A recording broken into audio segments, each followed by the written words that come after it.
사사기 19장 11절에서 21절 말씀 읽도록 하겠습니다. 그들이 여보수에 가까이 갔을 때에 해가 지려 하는지라 종이 주인에게 이르되 청하건대 우리가 돌이켜 여보수 사람의 이 성읍에 들어가서 유숙하십시다 하니 주인이 그에게 이르되 우리가 돌이켜 이스라엘 자손에게 속하지 아니한 이방 사람의 성읍으로 들어갈 것이 아니니 기브아로 나아가리라 하고 또 그 종에게 이르되 우리가 기브아나 라마 중 한 곳에 가서 거기서 유숙하자 하고 모두 앞으로 나아가더니 베냐민에 속한 기브아에 가까이 이르러 해가 진지라 기브아에 가서 유숙하려고 그리로 돌아 들어가서 성읍 넓은 거리에 앉아 있으나 그를 집으로 영접하여 유숙하게 하는 자가 없었더라. 저녁 때 한 노인이 밭에서 일하다가 돌아오니 그 사람은 본래 에브라임 산지 사람으로서 기브아에 거류하는 자요 그곳 사람들은 베냐민 자손이더라.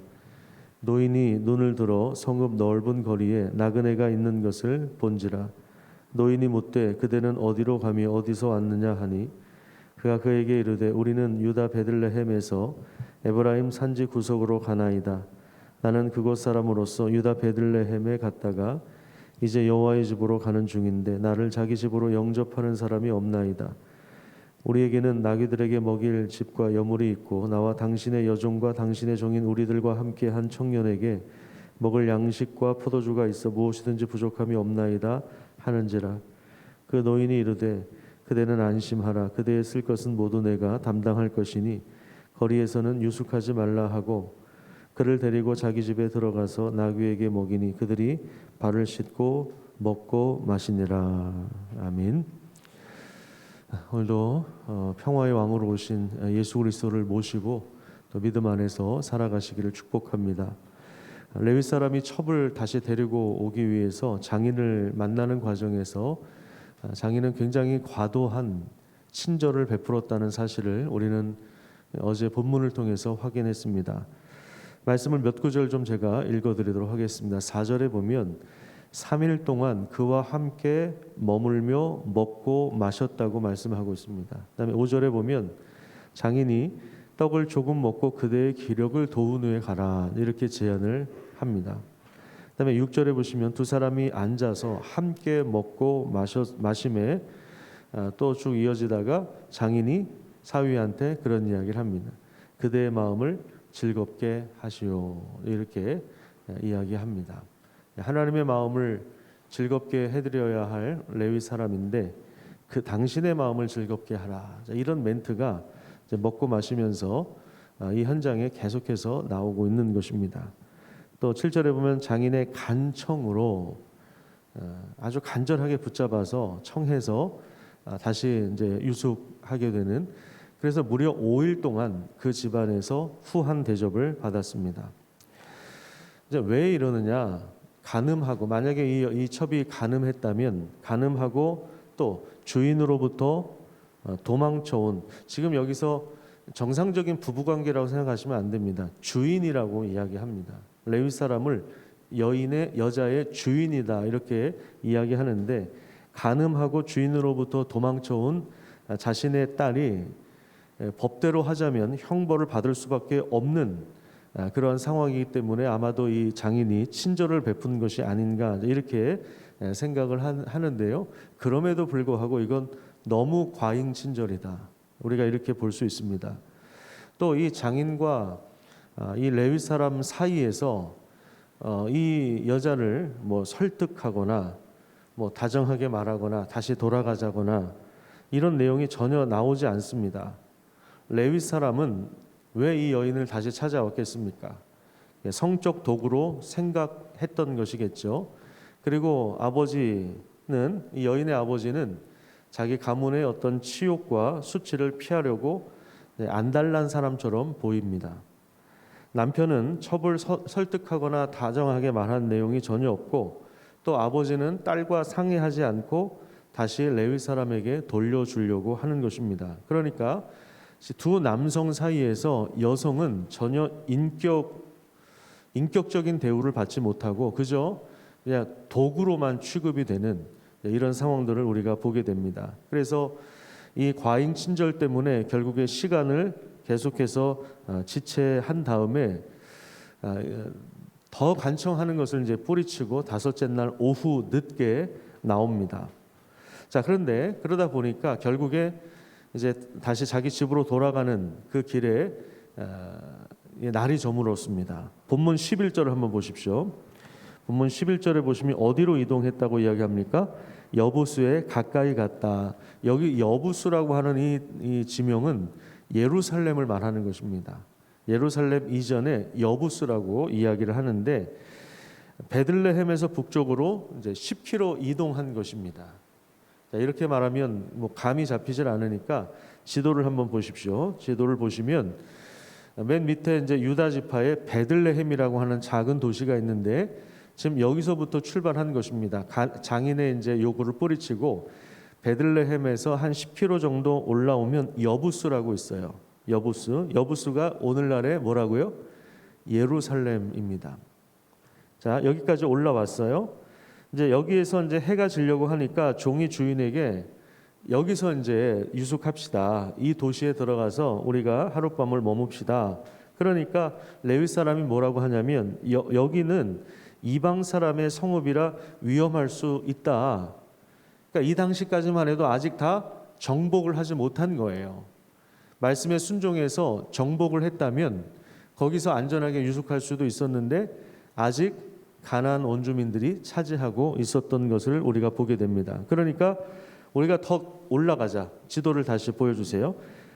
기브아로 가거나 더 가서 라마에서 유숙하자. 이미 지금 10km를 올라온 건데 여기에서 기브아로 가려면 기브아라고 보이십니까? 빨간색으로 6km를 더 올라가야 돼요. 북쪽으로 6km를 더 올라와야 됩니다. 그리고 라마는 기브아에서 6km를 더 올라가야 됩니다. 그러니까 이렇게 생각하시면 돼요. 오산에서 수원까지 왔어요. 그런데 종은 수원에서 우리 하룻밤 자고 갑시다. 지금 다들 피곤하고 힘들고 지금 밤이 깊었으니 더 이상 우리가 진행할 수 없습니다. 굉장히 위험한 상황이니까요. 근데 레위 사람은 수원은 지금 위험하다. 그러니까 우리가 안양까지 가야 되는데 안양까지 가야 우리 동네에 들어가고 우리 고향 사람들이니까 안양까지 가야 되는데 좀 피곤하지만 물론 피곤하지만 이런 말은 없어요. 수원은 지금 위험하니까 의왕까지는 올라가자. 그렇게 지금 해서 이제 올라간 거예요. 그래서 이제 결국에 의왕까지 왔어요. 기브아입니다. 그러니까 예루살렘에서 여부수에서 기브아까지 이제 올라온 겁니다. 그래서 이제 기브아라고 하는 이 도시에 들어가서 성읍 넓은 거리에 앉았어요. 이게 성읍 광장이죠. 광장은 이 주민들의 커뮤니티가 가장 활발하게 일어나는 곳입니다. 우리로 말하면 뭐 범계역 정도가 되겠죠. 자, 이 당시 문화에서는 낯선 사람을 보면 누군가가 그 나그네를 영접해야 합니다. 그럼에도 불구하고 아무도 영접하는 자가 없었습니다. 율법에 명시된 바에 의하면 나그네와 고아와 과부를 잘 돌보라고 명시를 하셨지만 하나님을 왕으로 인정하지 않는 사회에서 말씀이 무시되고 있는 그런 장면을 우리가 보는 것입니다. 자, 그런데 아무도 이 사람들을 영접하지 않았을 때에 에브라임 고향 출신의 노인이 이 레위 사람과 일행을 영접을 하는데 18절을 한번 보세요. 18절에 보시면 레위 사람이 이 노인한테 뭐라고 이야기하냐면 우리는 유다 베들레헴에서 에브라임 산지 구석으로 갑니다. 나는 그곳 사람으로서 유다 베들레헴에 갔다가 다시 여호와의 집으로 가는 길이다. 이렇게 이야기를 하죠. 여호와의 집이라고 하는 표현을 합니다. 전혀 레위 사람 같이 행동하지 않았음에도 불구하고 말은 어떻게 하냐면 나는 다시 여호와의 집으로 가는 중이다. 노인의 환심을 사고자 하는 레위 사람의 의도성을 엿볼 수가 있습니다. 그러니까 우리가 말을 할 때 어떤 의도를 가지고 하지 않습니까? 그런 것처럼 지금 굉장히 머릿속에서 계산하고 있는 거예요. 어쩌면 이 노인이 자기를 영접하지 않으면 지금 굉장히 위험한 상황이거든요. 길에서 노숙을 한다는 것. 당시 이제 치안과 방범이 확보되지 않은 상황에서 길에서 노숙하는 것이 얼마나 위험하다는 것을 알기 때문에 그래서 이제 노인에게 환심을 사기 위한 멘트를 날리고 있는 것입니다. 그러니까 지금 이 상황들을 보면 환대와 포용이 없는 냉담한 도시의 모습을 볼 수도 있고요. 또 그 성읍 사람들을 볼 수가 있고, 또 율법이 무시되는 사회를 볼 수가 있고요. 또 레위 사람이 첩을 얻기도 하고 또 첩은 행음을 하고 고향으로 도망가고, 그리고 데려오기 위해서 무리한 강행군을 하고, 데려오는 과정에서 장인은 과잉 친절을 베풀고, 레위 사람은 그대의 마음을 즐겁게 하라고 하는, 그래서 먹고 마시면서 결국에 거기서 마음이 풀어지고, 거절해야 될 때와 수용해야 될 때를 알지 못하고 어정쩡한 시간에 출발해서 지금 일행들을 위험에 빠뜨리고, 여성을 성적 도구로 대하고, 서로 이렇게 지금 정치적으로 서로가 서로를 지금 이용하고 있는 그러한 상황입니다. 이것이 하나님을 왕으로 인정하지 않는, 하나님의 다스림을 받지 않는 사회의 전형적인 모습이며, 그 사회의 깊은 어두움을 드러내고 있는데, 이 모습이 바로 우리가 살고 있는 이 살벌한 사회의 모습을 그대로 적나라하게 보여주고 있습니다. 예수님께서 이 땅에 오실 때도 그랬죠. 아무도 영접하는 자가 없었기 때문에, 그 임산부였음에도 불구하고, 그래서 결국 어떻게 됩니까? 예수님은 구유에 나신 것이죠. 예수님도 오자마자 엄마 뱃속에서부터 환대와 포용은커녕 거절과 무시를 당하셨습니다. 이 땅에 참된 평화를 주시기 위하여 오신 것입니다. 이 어두운 세상에서 우리가 하나님의 말씀의 빛을 따라서 아기 예수를 그 마음속에 모시고 참된 그 평강을 회복할 수 있는 그런 귀한 은혜가 우리 가운데 함께하기를 축복합니다. 기도하겠습니다.